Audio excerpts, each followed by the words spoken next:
the outset of the course, we looked at systems theory, thinking about all of those interdependent parts of an organization and how it relates to its internal and external environments.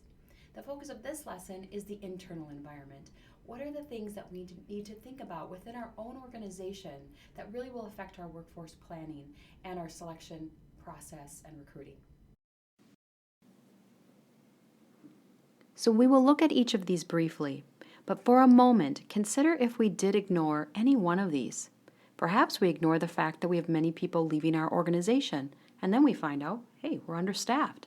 Or we ignore that we have an aging workforce, and we lose valuable workers without replacing them and transferring that valuable knowledge they have.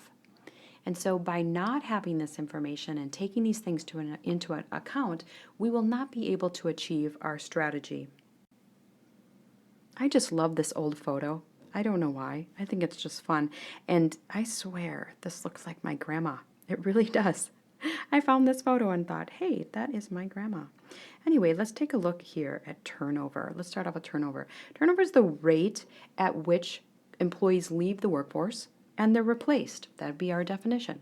So what is our current turnover? We need to know that. What's our projected turnover based on historical data?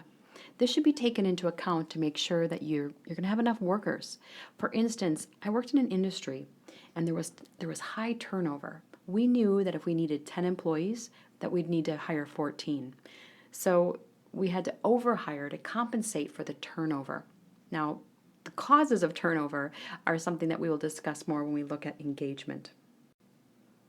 Employee development means what training and development opportunities are employees currently involved in? Who's trained and who's available? Do we have some people who are ready to move up? For instance, if you have a manager leave your organization, is there someone trained and ready to take that spot? This will affect if you need to hire internally or externally. What are the demographics of your workforce? If you're like most other organizations, you have a number of aging workers. If you have workers who are retiring, how are you going to replace them? Low engagement drives turnover. I guess the converse would be true. More engaged employees typically want to stay. If we have dissatisfied employees, though, we will likely need to engage in more hiring activities. You should regularly survey your employees to determine their levels of engagement and where you have issues. So we need to listen to this internal feedback, and with this data, we can maybe even predict turnover. Are your employees high performers? Are they productive? Then hopefully, for example, you shouldn't need to hire 2 people to do the job of 1 person. And next, let's take a look at operations, which is a critical area to pay attention to, and will also dictate whether or not we need to hire. All right, so under sales and operations, we need to think about sales projections. What's in the pipeline for upcoming production numbers? If we just secured a big contract, or maybe we have a dip in sales, it will affect how many employees we need. Is your product or service based on seasonal sales? For instance, in retail, the holiday season in the United States is very busy, and we need to hire more employees to meet customer demands. Another internal consideration is, what can your company afford? If you have had a dip in sales, or say you're laying off workers, decreasing wages, these kinds of things, this obviously affects the recruitment process and may not only mean that you hire fewer people, but you may also have a harder time attracting people if your wages are below market.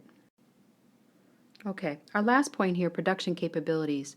This is thinking about your ability to staff a particular department or production line, and it can be limited by how much you actually can produce, how much space you have, how many machines, how many shifts you run. Lastly, you also need to make sure that you have the people in place who are qualified and available to hire. For instance, a manager may need employees, but due to his or her schedule and a lack of time to interview, this may delay the process.